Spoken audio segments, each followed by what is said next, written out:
والذین یتوفون منکم ویذرون ازواجا یتربصن بانفسہن اربعۃ اشہر وعشرا،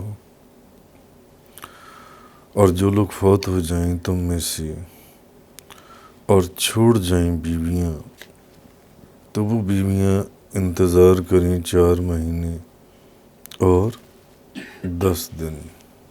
اب یہاں ان عورتوں کی عدت کا بیان ہے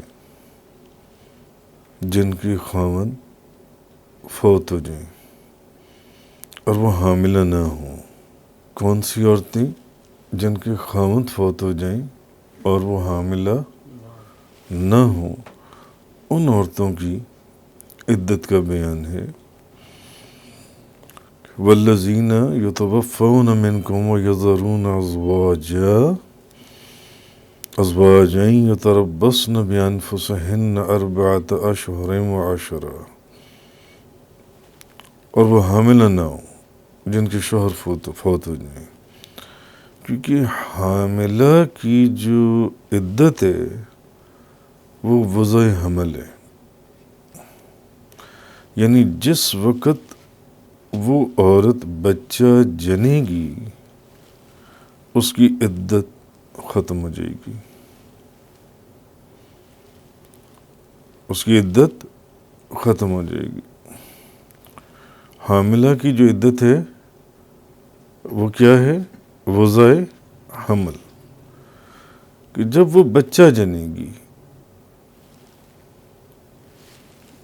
1 دن کے بعد بچہ پیدا ہو گیا، 1 ہفتے کے بعد ہو گیا، 1 مہینے کے بعد ہو گیا، 6 مہینے کے بعد ہو گیا، وہ وضع حمل ہے۔ جب وہ بچہ جنے گی اگر وہ حاملہ ہے تو تب تک اس کی عدت رہے گی، اور اگر وہ حاملہ نہیں ہے اور اس کا خاوند فوت ہو گیا تو اب اس کی عدت کتنی ہے؟ 4 مہینے اور 10 دن، اربعۃ اشہر وعشرا، 4 مہینے اور 10 دن۔ فَإِذَا بَلَغْنَا أَجَلَهُنَّ فَلَا جُنَاحَ عَلَيْكُمْ فِي مَا فَعَلْنَا فِي أَنفُسِهِنَّ بِالْمَعْرُوفِ وَاللَّهُ بِمَا تَعْمَلُونَ خَبِيرٌ۔ اور جب پہنچ جائیں اپنی اس مدت کو تو اب کوئی گناہ نہیں تم پر اس میں جو کریں وہ اپنی ذات کے متعلق مناسب طریقے سے، اور اللہ تعالیٰ جو کچھ تم کرتے ہو اللہ تعالیٰ اس سے واقف ہے، جو کچھ بھی تم کرتے ہو اللہ اس سے واقف ہے۔ اب اس کا صرف یہ مطلب نہیں ہے کہ وہ اس مدت کے اندر نکاح ہی نہ کریں صرف، بلکہ احادیث مبارکہ کے مطابق کئی دوسری چیزیں ایسی ہیں کہ ان سے بھی پرہیز کریں، یعنی عدت کے اندر وہ کوئی رنگین کپڑا نہ پہنے، کوئی ریشمی کپڑا نہ پہنے، کوئی خوشبو نہ لگائیں، مہندی نہ لگائیں، اور جتنی بھی اس طرح اس سے ملتی جلتی دیگر آرائش کی چیزیں ہیں ان میں سے کسی چیز کو بھی نہ اپنائیں جون سے، اور اسی گھر میں ٹھہریں جہاں اس کا خاوند فوت ہوا ہے،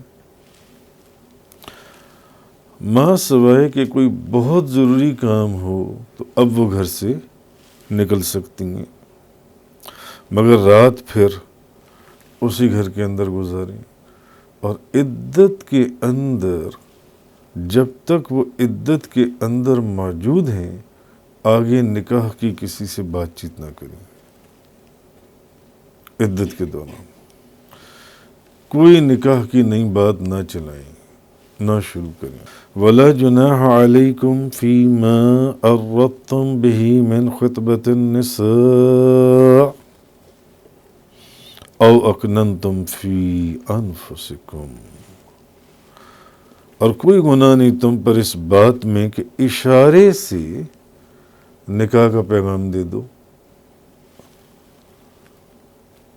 ان عورتوں کو جن کے متعلق تم اپنے دلوں کے اندر کوئی بات چھپائے بیٹھی ہو، مگر صرف اشارے سے.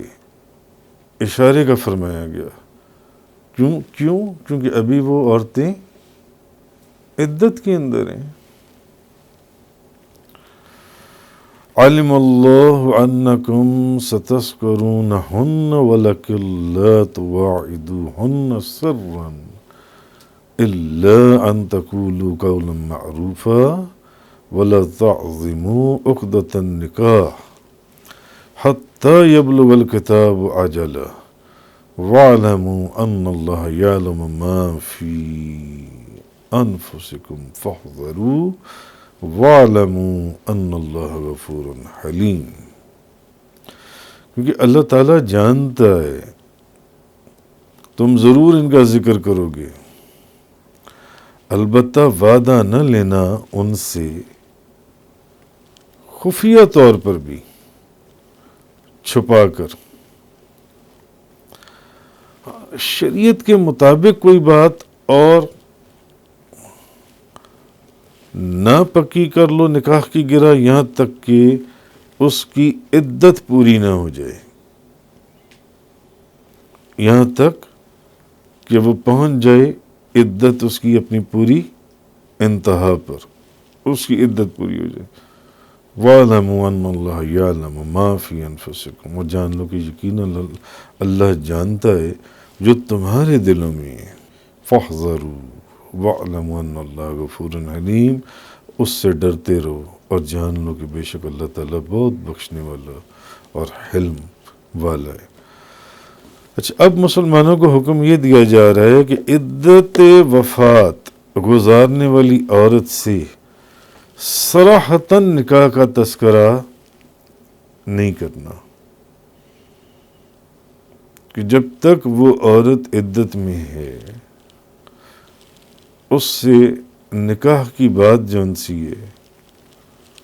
اگر آپ کا دل اس عورت پر آ گیا ہے، آپ اس سے نکاح کرنا چاہتی ہیں، تو ابھی وہ عدت کے اندر ہے، ابھی تو وہ ایک غم اور اندوہ کے اندر ہے، ابھی تو وہ ایک تکلیف کے اندر ہے، ابھی تو وہ ایک صدمے کے اندر ہے. ابھی اس سے نکاح کی بات صراحتاً اس سے نکاح کی بات کر لینا کہ اچھا میں تم سے نکاح کرنا چاہتا ہوں، یا کیا تم مجھ سے نکاح کرنا پسند کرو گی، یا اور اس طریقے سے جتنے بھی طریقہ کار ہیں، قطعاً بھی نہیں، ماں سوائے اشارے کنائے سے. اشارے سے وہ شخص کوئی ایسی بات کر دے جس سے کہ اس کو سمجھ میں آ جائے کہ یہ مجھ سے نکاح کرنا چاہتا ہے. صرف اشارے کی حد تک، وہ بھی کہنے، اور اس سے بھی کہ ضروری ہے کہ زبان سے کوئی ایسی بات نہ کی جائے، لیکن اشارے کے نائے سے آپ کہہ سکتی ہیں کہ تم مجھے اچھی لگتی ہو، جس کا وہ مطلب یہ لے لے ہم انشاءاللہ اکٹھے رہیں گے، جس کا اس کو کچھ مطلب سمجھ میں آ جائے کہ یہ نکاح کرنا چاہتا ہے جن سے، مجھ سے جن سے. تو صراحتاً نکاح کرنے کا تذکرہ بھی نہ کریں، جبکہ اس کے گھر کا جو چراغ ہے وہ بجھ چکا ہے اور وہ ایک صدمے کی حالت میں ہے. ابھی اس کے خامد کا کفن بھی میلا نہیں ہوا. ہاں، پردے داری سے اگر تم اپنے ارادے کا اظہار کر دو اشارتاً تو اس میں کوئی حرج نہیں ہے، اس طرح تم کر سکتے ہو. اور بہتر تو یہ ہے کہ یہ بات تمہارے دلوں میں ہی رہے. جب تک وہ عدت میں ہے کوشش کرو اس بات کو زبان پہ نہ لاؤ. وَاعْلَمُوا أَنَّ اللَّهَ يَعْلَمُ مَا فِي أَنفُسِكُمْ فَاحْذَرُوا، اور یہ بات تم جان لو کہ یقیناً اللہ جانتا ہے جو کچھ تمہارے دلوں میں ہے، اس لیے اس سے ڈرتے رہو۔ وَاعْلَمُوا أَنَّ اللَّهَ غَفُورٌ حَلِيمٌ، اور جان لو کہ بے شک اللہ تعالیٰ بڑا بخشنے والا اور حلم والا ہے۔ تفسیر قرآن کا یہ لیکچر انگلش میں سننے کے لیے براہ کرم ڈسکرپشن میں موجود لنک پر کلک کریں۔